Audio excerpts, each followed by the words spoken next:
안녕하십니까. 1월 압축 강의 물권 강론 점유권 보고 있습니다. 지난 시간에 아주 어려운 개념을 봤죠. 점유의 태양이라는 개념 봤습니다. 너무 어려우니까 우리 뭐 어려운 건 가볍게 지나간다 그랬어요. 너무 스트레스 받지 마시고 가볍게 지나가세요. 자, 점유권 취득과 소멸 봅니다. 별거 없어요. 192조. 물건을 사실상 지배하는 자는 점유권이 있다. 그랬죠. 그 점유권도 권리니까 팔아먹을 수 있죠. 그렇게 팔아가지고 점유권이 넘어가려면 당연히 인도해야 되겠죠. 인도란 점유를 넘겨주는 걸 말하죠. 그 인도 방법이 현실 인도가 있고 간이 인도가 있고 점유 개정에 대한 인도가 있고 목적물 반환 조건의 양도에 대한 인도가 있습니다. 그게 여기 188조 1항이 현실 인도고요. 2항이 간이 인도고요. 189조가 점유 개정에 의한 인도고요. 190조가 목적물 반환 조건의 양도에 의한 인도인데 우리 시험에 거의 안 나옵니다. 공인중개사 시험에서는. 혹시 요거 보고 싶은 분들은 조문 강의 있잖아요. 조문 보기. 거기 보세요. 거기 보면 요거 자세히 설명이 나와 있습니다. 188조 1항부터 199조까지 어떤 건지 설명이 나와 있으니까 조문 보기를 참고하시고요. 시험, 공인중개사 시험 대비해서는 신경 안 쓰셔도 됩니다. 그냥 요렇게만 기억하시면 돼요. 점유권이라는 권리를 팔았다 법률행위 그 물건을 인도해야만 효력이 있다. 요렇게만 일단 기억을 하시면 됩니다. 자, 이런 점유권을 취득하는 방법. 당연히 법률행위나 법률 규정에 의해서 취득하겠죠. 법률행위나 법률 규정. 자, 그 중에서 법률행위 를 통해서 점유권을 특정 승계했을 때 문제가 생겨요. 어떤 문제가 생기느냐? 199조. 자, 우리 다시 한번 지난번에 병소유 노트북을 갑이 절취하여 을에게 양도한 경우. 절취, 양도. 그래서 을이 노트북을 점유하는 경우. 이때 을은 이 노트북을 평온하고 공연하게 선의이며 과실 없이 점유하면 소유권이 인정된다 그랬죠. 자, 그러면 첫째, 을이 갑으로서 노트북을 인도받았다, 점유했다, 점유권 인정돼요. 평온 공연 선의 무과실로 점유했다, 소유권 인정돼요. 자, 이때 을의 소유권 취득은요, 원시 취득이에요. 그죠? 갑으로부터 승계받은 게 아니잖아요. 갑은 도둑놈이니까 노트북에 소유권이 없는 상태야. 그래서 을의 노트북 소유권 취득은 249조 동산 선의 취득이라는 제도에 의한 원시 취득이에요. 반면에 도둑놈도 점유권이 있죠. 그러니까 을의 점유권 취득은요, 갑으로부터 특정 승계한 거예요. 특정 승계. 여기서 문제가 생겨요. 갑은 도둑놈이잖아요. 악의 점유잖아요. 악의.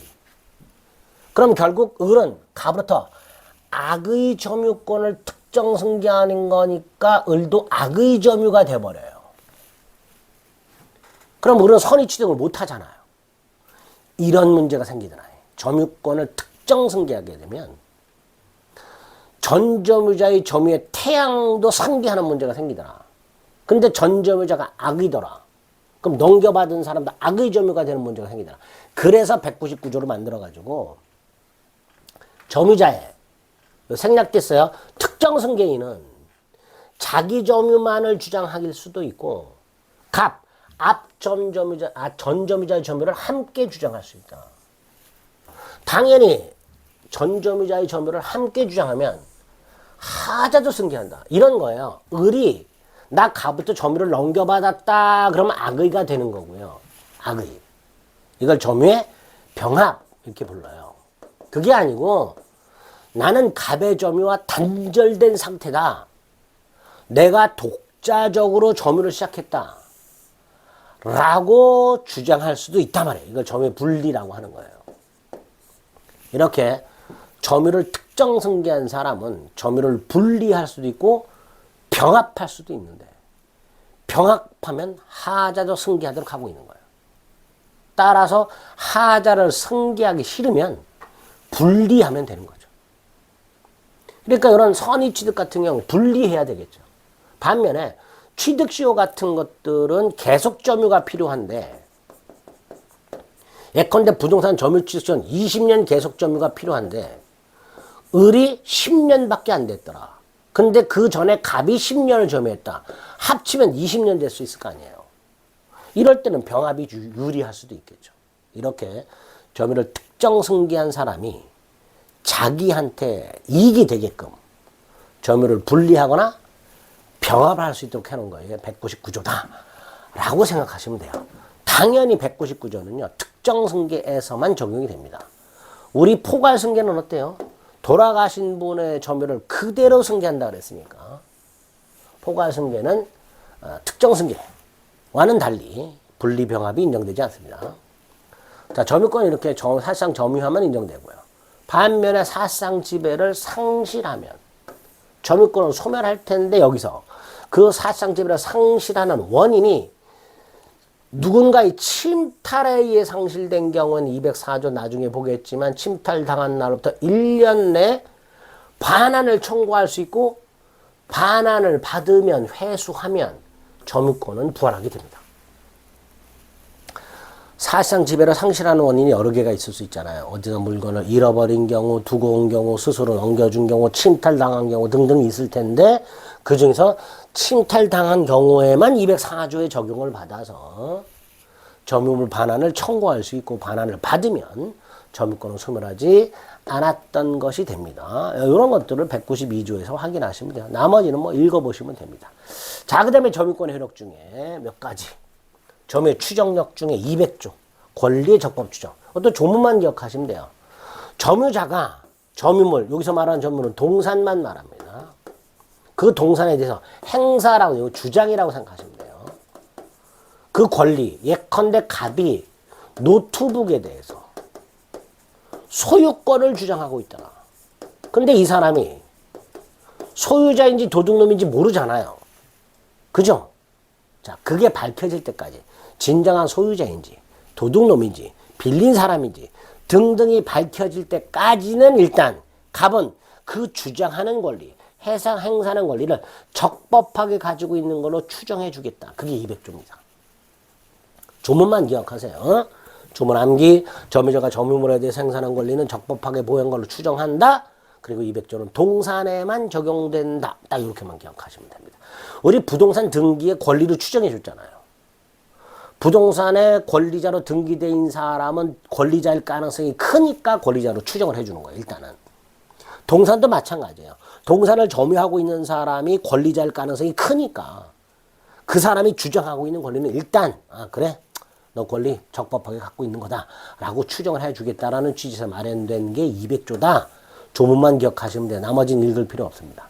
그 다음에 대단히 중요한 점유자와 회복자와의 관계가 나왔습니다. 갑소유 땅, 아무런 계약관계 없이 점유하면서 사용하고 있는 을, 근데 경작을 하고 있는 을, 갑과 계약관계가 있다 없다? 없다. 또는 계약이 무효다. 또는 취소됐다. 해제는 안 돼요. 해제는 따로 규정이 있어요. 계약이 해제된 경우는 따로 규정이 있습니다. 세 가지. 갑과 을에 아무런 계약이 없다. 계약이 있었지만 무효더라. 또는 계약이 취소했다. 이 경우. 그럼 을은요, 이 땅에 대해서 아무런 권리 없이, 본권 없이 땅을 사용하고 있는 상태가 되는 거잖아요. 그죠? 또는 갑소유 자동차를 훔쳐서 타고 다니고 있는 을, 마찬가지죠. 을은 갑과 아무런 계약관계 없이, 따라서 자동차에 대한 정당한 권리, 본권 없이 갑소유 자동차를 점유 사용하고 있단 말이죠. 이렇게 어떤 물건을 정당한 권리 없이 점유 사용하고 있는 자와 점유자, 그 물건을 돌려받는 자 갑 사이에 발생할 수 있는 권리 의무 관계, 발생할 수 있는 거. 세 가지. 갑은 을에게 사용료를 달라고 할 수 있느냐. 야, 네가 내 땅 사용했지? 사용료 내놔. 네가 내 자동차 사용했지? 사용료 내놔. 사용료 지급의 문제. 요게 과실의 문제, 과실. 이걸 누가 수취하느냐. 또 을이 갑에게 물건을 돌려줬는데 그 물건이 훼손됐어. 그럼 갑은 을에게 손해배상을 청구하는 문제. 세 번째, 을이 이 땅이나 자동차에 비용을 지출했어. 예컨대 을이 갑수의 자동차를 훔쳐 타고 다니다가 을이 엔진 오일을 교환했어. 점유자가 목적물에 지출한 비용 상한 문제. 이런 것들이 문제가 될 수 있다는 말이죠. 근데 이런 것들이 갑과 을 사이의 계약 관계가 존재하거나 또는 계약이 해제된 경우에는 따로 규정이 있어요. 그런데 반면에 갑과 을 사이에 아무런 계약이 없거나 또는 계약이 무효 취소된 경우 부당이득 반환만 내용이 있지 구체적인 내용이 없더란 말이죠. 자, 따라서 이걸 해결하기 위해서 마련된 관계가 점유자와 회복자와의 관계다라고 서설에 나와 있는 내용입니다. 한번 읽어보시면 아 이런 게 문제가 되겠구나. 자, 그럼 첫 번째 문제가 되는 게 을은 갑에게 사용료를 지급해야 되느냐의 문제. 그걸 우리 민법은 과실 취득의 문제로 규정해놨어요. 이 과실이 뭐냐? 사용이익이에요.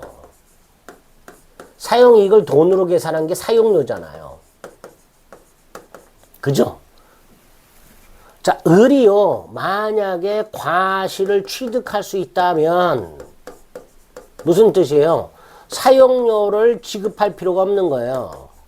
을의 입장에서는 갑수의 물건을 아무런 계약관계 없이 사용했으니까 부당한 이득이 있는 거잖아요. 이거를 상환할 필요가 없게 되는 거예요. 을이 과실을 취득한다는 건 이퀄 을은 부당이득을 반환할 필요가 없다라는 거예요. 자, 어떤 경우에 을이 선이라면 도둑놈은 악의겠지만 을이 경계를 착각해서 자기 땅이라고 생각하고 점유경작했다. 이때 을은 선이잖아요. 선의가 뭐였어요? 본권이 있다고 오신이잖아요. 을이 갑수의 땅이지만 내 땅이라고 착각을 한 거야. 그 선이 과실을 취득하죠. 무슨 뜻이에요? 사용료를 부당이득으로 반환할 필요가 없다라는 뜻이죠. 반면에 도둑놈처럼 악의 점유자라면 과실을 반환해야 되죠. 사용료를 지급해야 되죠. 만약에 그걸 지급하지 않았다. 소비했다. 부주의해서 수치를 못했다. 그러면 대가를 보상해야 되죠. 특히 조심할 거. 과실로 수치 못했어요. 그럼 대가 보상해야 되죠. 그러면 과실 없이 수치를 못했어요.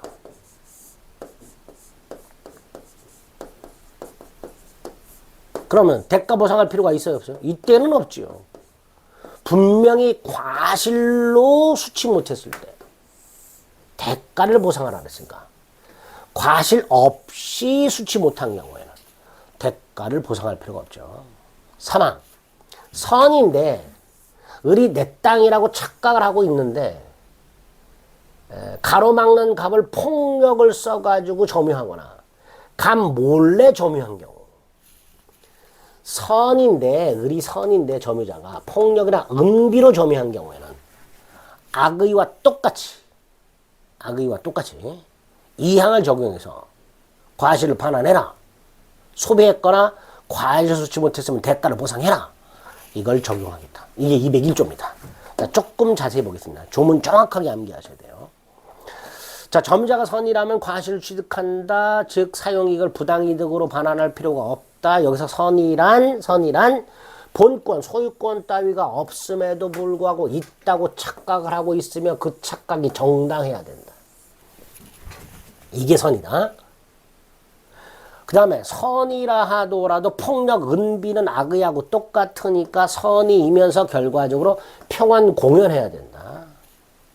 또 선의 점유로 추정됐던 사람이 본권소에서 패소하면 언제부터 소재기 시부터 악의가 되니까 이때부터는 과실을 수취할 수가 없다. 이렇게 되겠죠. 패소 판결이 확정된 때부터가 아니라 소를 제기한 때부터는 과실을 수취할 수가 없습니다. 그 과실을 수취한다는 건 무슨 뜻이다? 사용이익을 부당이득으로 반환할 필요가 없다라는 뜻이다. 그래서 판례, 법률상 원인 없이 남의 땅을 점유 경작함으로써 이익을 얻었다 하더라도 그 선의는 점유 경작으로 인한 이득 즉 과실을 반환할 의무가 없으며 자, 그 과실에는 당연히 사용이익도 포함된다. 사용이익도 포함된다. 계약이 무효 취소된 경우에도 적용이 된다. 그래서 선의점유자가 과실취권 인정이 된다. 그럼 똑같이 선의 매도인도 과실취권 인정되니까 대금의 운용이익을 반환할 필요가 없다. 과실을 반환할 필요가 없다. 이렇게 되는 거죠. 다만 불법행위 손해배상하고는 별개의 문제예요. 선의점유자가 과실을 수취했는데 과실이 있어. 이때 이 과실은 반환할 필요가 없죠. 근데 회복자에게 손해가 생겼어. 자, 과실로 손해를 입히면 별도로 불법행위 손해배상 책임이 있어. 이건 별개죠. 연결하면 선의점유자가 과실을 수취했는데 과실이 있었어. 자, 첫째, 수취한 과실은 반환할 필요가 없어.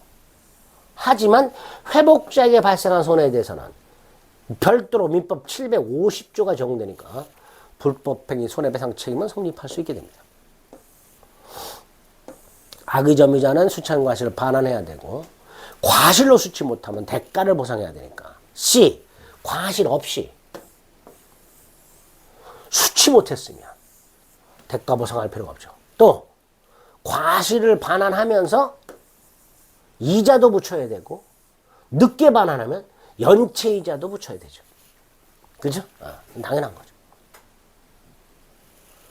자, 이렇게 201조 과실취 문제가 있는데 아까도 말씀드렸듯이 계약관계가 부존재, 무효 취소되었을 때 적용이 되는 것이고 만약에 계약이 해제됐을 때는 548조가 따로 있어요. 원상회복이라든가 돈은 받은 납치 이자를 붙인다든가 이게 따로 있으니까 201조는 적용될 필요가 없죠. 자, 두 번째 문제가 202조죠. 점유물이 멸실 훼손됐어. 그러면 악의점유자는 회복자의 전손해를 배상해야 돼. 반면에 선의점유자는 현재 이익이 남아있는 한도에서만 배상하면 돼. 이렇게 선악을 나눠놨어. 문제가 소유의 의사가 없는 타주죠. 선의, 악의하고 똑같이 전손해를 배상해야 돼. 그럼 결과적으로 요 선의는 선의자주를 말하는 거죠. 그럼 선의자주는 뭐고 선의타주는 뭐냐? 간단해요. 소유권이 있다고 착각하면 선의자주. 임차권이 있다고 착각하면 선의타주. 우리 갑술 땅을 점유하는데 내 땅이다라고 착각하고 있으면 선의타주. 갑으로부터 땅을 정상적으로 빌렸다라고 생각하고 있으면 선의타주. 이렇게 되겠죠. 이렇게 손해배상과 관련해서는 202조 조문만 딱 염두에 두시면 됩니다. 조문만. 자, 마지막이 비용상환 청구죠. 점유자가 점유물을 반환할 때 청구하게 됩니다. 뭘? 보존 필요비. 점유물을 반환할 때 보존 필요비 상환을 청구합니다. 유익비도 마찬가지입니다. 다만 유익비는 반환할 때 플러스 가액 증가가 현존해야 돼. 자, 점유자는 점유물에 지출한 보존 필요비와 계량 유익비를 회복자에게 상환을 청구할 수 있습니다. 언제? 점유물을 반환할 때. 나중에 임차인의 비용 상환 청구라고 구별하셔야 돼요. 특히 필요비의 경우에 임차인은요, 지출을 즉시 청구할 수 있습니다. 그러나 점유자는 필요비든 유익비든 점유물을 반환할 때 청구하게 됩니다. 이게 첫 번째. 두 번째, 선의점유자가 과실을 취득할 수 있잖아요. 이때는 통상 필요비 청구를 못합니다. 아, 필요비가 통상 필요비와 특별 필요비로 나뉠 수 있구나. 자, 자동차 엔진 오일을 교환한다. 정기적으로 통상적으로 필요한 거죠. 자동차 사고가 나서 범퍼를 수리해야 된다. 특별 필요비가 될 겁니다. 자, 이렇게 필요비는 통상 필요비와 특별 필요비로 나뉠 수 있는데 그 중에 통상 필요비를 청구 못해요. 누가? 과실 취득한 사람. 근데 과실은 누가 취득해요? 선의. 그러면 악의점유자는 과실을 취득 못하니까 당연히 악의점유자는 통상 필요비도 청구할 수 있다. 이렇게 되겠죠. 유익비. 점유물을 반환할 때 and. 필요비와는 달리 가액 증가가 현존한테 청구할 수 있고요. 지출액이 100만 원, 증가액이 200만 원 또는 50만 원. 뭘 청구할 것이냐? 자, 선택을 회복자가 한다는 거. 회복자의 선택에 쫓아 지출액 또는 증가액 상한을 청구할 수 있도록 해놨습니다. 그리고 필요비는 안 되지만 유익비만 회복자가 법원에 청구해서 그 상환기간을 유예를 받을 수 있습니다. 상환기간의 허여 이퀄 유예라고 생각하시면 돼요. 뭐만? 유익비만. 자, 그런데 마지막 201조나 202조와는 달리 비용 상환 조건은 점유자의 선악이나 자타를 구별하고 있지 않아요. 그죠? 점유자의 비용 상환 조건은 점유자의 선악, 자타를 구별하고 있지 않다라는 거. 정리합니다. 비용을 지출했을 때 비용 상환 청구를 할 수 있다. 특징, 필요비, 유익비 다 인정된다. 점유자의 선악, 자타를 묻지 않는다. 그죠? 아까 점유로 반환할 때라 그랬죠? 회복자가 점유 반환 청구할 때 반환할 거 아니에요. 요때 행사한다는 거. 요때 행사한다는 거. 그 다음에 점유자가 비용을 지출할 당시에 임대차 계약이라든가 도급 계약 따위의 계약 관계가 존재하고 있다면 당연히 그 계약 관계에 기초한 비용 따위를 청구할 수 있을 뿐 203조는 적용되지 않는다는 거. 필요비, 유익비 모두 다 반환할 때 청구한다는 거. 다만 과실 취득하면 통상 필요비 청구를 못하는데 과실은 선의 점유가 수취할 수 있으니까 결과적으로 악의 점유자는 과실 수취 못하니까 통상 필요비 청구할 수 있다라는 거. 필요비, 유익비 모두 다 유치권에 의해서 보호받을 수 있다라는 거. 나중에 유치권 가서 볼 겁니다. 이렇게 점유자와 회복자와의 관계에 관련된 201조, 202조, 203조 조문을 철저하게 봐주시기 바랍니다. 점유권의 효력을 보고 있습니다. 자, 다섯 번째 점유 보호 청권이라고 하죠. 이거 뭐예요? 점유권에 기초한 물권적 청권이죠. 소유권과 별개로 점유권도 침해를 당하거나 방해를 당하거나 그럴 염려가 있으면 반환 방해죄가 방해 예방을 청구할 수 있습니다. 이때의 점유권에 기초한 점유 보호 청권은 그 점유자가 본권이 있냐 없냐 이거 따지지 않아요. 점유권 자체에 보여되는 행위입니다. 자, 먼저 반환 청권 204조 1항 요건을 기억하셔야 됩니다. 점유가 침탈, 뺏겨야 돼요. 스스로 넘겨줬어. 잃어버렸어. 사기당해서 넘겨줬어. 점유물 반환 청구를 못합니다. 자, 일단 반환 청구할 수 있고요. 손해까지 생기면 손해배상도 청구할 수 있습니다. 이 점유물 반환 및 손해배상 청구는 침탈 당한 날로부터 1년 내에 행사해야 됩니다. 그리고 이 1년 내에 소송까지 해야 돼요. 반환하지 않으면. 이걸 출소기간이라고 합니다. 반환하지 않으면 소송까지 제기해야 됩니다. 1년 내에. 이걸 출소기간이라고 합니다. 자, 누구한테 행사하는가? 자, 갑의 점유물을 을이 침탈했을 때 당연히 요놈한테 할 수 있죠. 침탈자. 자, 침탈자가 죽었어. 상속인에게도 할 수 있죠. 포괄승계인. 그 다음에 침탈자가 팔아먹었어. 특별승계인. 자, 특별승계인에게는 행사를 못하는데 그 특별승계인이 악의라면 행사할 수 있으니까 결과적으로 악의의 특별승계인에게도 점유물 반환을 청구하는 거죠. 자, 204조 2항.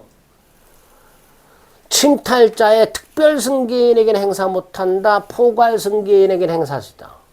침탈자에게는 당연히 행사할 수 있는 거고. 아, 결과적으로 점유물 반환 청구는 첫째, 침탈자. 두 번째, 침탈자의 포괄승계인. 세 번째, 204조 2항. 침탈자의 악의의 특별승계인을 상대로 하는구나. 정리. 점유물 반환 청구권. 상대방 세 사람. 침탈자. 침탈자의 포괄승계인. 침탈자의 악의의 특별승계인. 도둑놈. 도둑놈의 상속인. 장물업자. 요렇게 머릿속에 넣어두시면 됩니다. 이게 점유물 반환 청구입니다.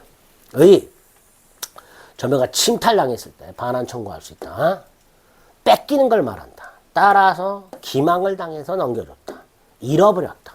이건 침탈이 아니니까 판례. 사기당해서 넘겨줬다. 침탈이 아니더라. 따라서 점유물 반환 청구 소송을 제기할 권리가 없다. 점유물 반환 청구 소송을 제기할 권리가 없다. 이렇게 되겠죠. 물권적 청구는요, 침탈자의 고의가 실은 요건이 아니죠. 청구권자는 점유자고요. 그 점유자가 점유를 침탈당했을 때죠. 간접 점유자도 되죠. 207조. 기억나시죠? 누구를 상대로? 암기합니다. 침탈자 도둑놈. 그 상속인. 장물업자. 따라서 침탈자의 선의의 특별승계에게는 소유물 반환 청구는 별개로 하더라도 점유물 반환을 청구할 수는 없습니다. 1년 내 행사되고요. 출소기간이라 그랬습니다. 1년 내 출소. 소송까지 제기해야 됩니다. 방해 제거 청구는 방해를 받았을 때 하는 거죠. 조심할 게 두 가지예요.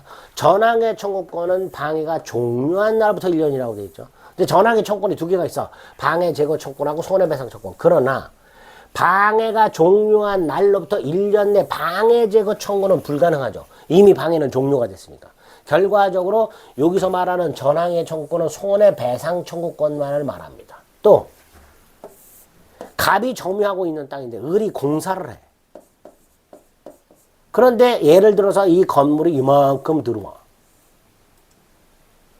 을의 공사로 해서 갑의 점유가 방해를 당하고 있어.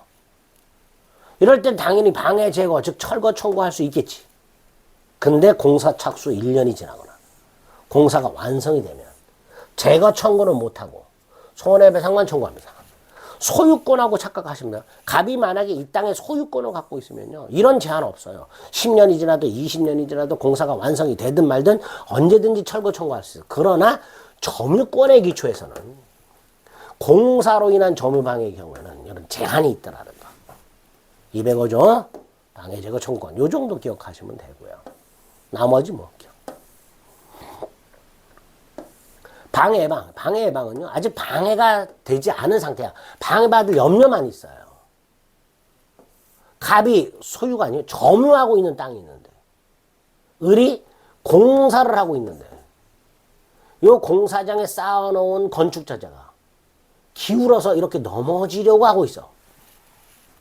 그래서 갑이 공사를 위해서 쌓아둔 공사 자재가 갑이 점유한 땅에 넘어지게 되면 갑은 점유를 방해당하잖아요. 그러니까 그런 염려가 있는 거야.